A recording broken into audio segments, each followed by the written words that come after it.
Reka tunyarukire nanone mu isi y'imyidagaduro. Ubukwe bw'umuhanzi Ishimwe Vestine, umwe mu baririmbyi b'amazina akomeye mu ndirimbo zo kuramya no guhimbaza Imana, buzaba urwibutso rudasaza. Si ukuvuga gusa ku isezerano rizakorerwa imbere y'Imana, ahubwo ni uko muri uwo munsi w'ibyishimo uzahuriza hamwe urukundo n'ubusangirangendo mu muziki, amurika bwa mbere indirimbo Emmanuel yakoranye na murumuna we Kamikazi Dorcas. Hagati aho ngaho twe tubahaye ikaze. Amazina yanjye nk'ibisanzwe nitwa Journaliste Thierry. Murakaza neza mu muryango mugari wa Kadamu TV. Niba utari wakanda subscribe, ibuka kuyikanda. Ushobora kandi kwifuza ko twakwamamariza ibikorwa byawe binyuze kuri nimero ya 079 4177 860 ubundi ukatuvugisha. Iyi nimero wanayicaho udutera inkunga cyangwa se utwandikira ubutumwa, dore ko byose tuba tubikeneye kuko bitwereka ko mubana natwe ndetse bikaba n'inyunganizi kuri twe. Bahaye ikaze. Amakuru dukesha Inyarwanda avuga ko uyu muhango uteganyijwe ku wa gatandatu w'iki cyumweru tariki 5 Nyakanga 2025 uzabera mu Ntare Conference Arena, aho hazahurira abashyitsi b'ingeri zose barimo inshuti, imiryango n'abakunzi b'umuziki wa Gikristo. Amakuru yizewe avuga ko mu buryo butunguranye ariko buteguwe neza, Vestine na Dorcas bazamurikira abatumirwa amashusho y'indirimbo Emmanuel mbere y'uko ishyirwa ku mugaragaro. Ni igikorwa kidasanzwe kigaragaza uburyo izi mpanga mu muziki zitandukanye gusa mu myaka zihuriye ku murongo umwe w'ubuzima n'ubutumwa.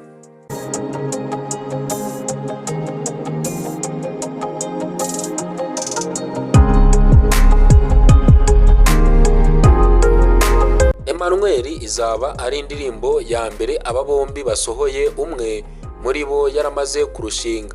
Izahita iba ishingiro ry'urundi rwego rugufi batangiye mu muziki rujyanye n'ibyiciro bashyizemo amaguru.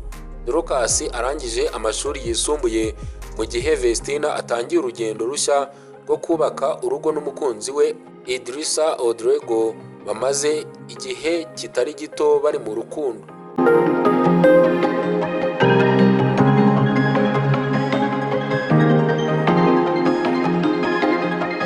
Mu gihe ubukwe butegerejwe n'amatsiko menshi ku ya 22 Kamena 2025, inshuti za Vestine bamukoreye ibirori bya bridal shower byaranzwe n'amarira y'ibyishimo n'amasengesho. Ni ibirori byamugaragarije urukundo akundwa nuko yafatwa nk'intwari mu rugendo rw'umuziki, urukundo no kwizera. Ibi bije bikurikira intsinzi y'indirimbo yabo iheruka yitwa Yebo, imaze kurebwa inshuro zirenga miliyoni 10 ku muyoboro wa YouTube mu mezi 2 gusa.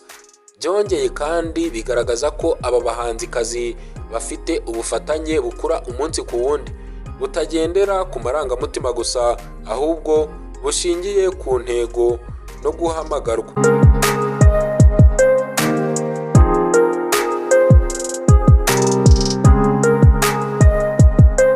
Kuri benshi bakurikirana uru rugendo, iyi ndirimbo nshya izaba igisobanuro cy'uko Imana iri kumwe nabo muri byose. Emmanuel, ijambo risobanuye Imana iri kumwe natwe. Mu gihe cy'ubukwe, ijwi ryabo rizumvikanamo ibirenze amagambo. Rizaba ijwi ry'umutima wuzuye icyizere n'ibyishimo.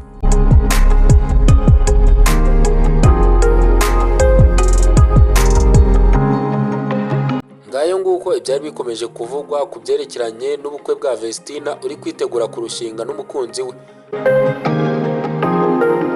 Ubu bukwe bukaba buzaba ku itariki 5 Nyakanga 2025, azaba ari ku munsi wa gatandatu. Bukaba buzabera mu Ntare Conference Arena nk'uko twabitangaje. Hagati aho ngaho mu gihe twe tugitegereje ubwo bukwe, tubaye tubashimiye umusanzu mudahwema kutugaragariza. Amazina yanjye nk'ibisanzwe nitwa Journaliste Thierry. mukomeze kudukurikira ku muyoboro wa YouTube witwa Kadamu TV, kandi mwibuka gutanga ibitekerezo ndetse no gusharinga video ku nshuti zanyu. Ntizimbye mu magambo, reka nkomeze mbifurize ibihe byiza. Imana ibarinde. Hasta la vista.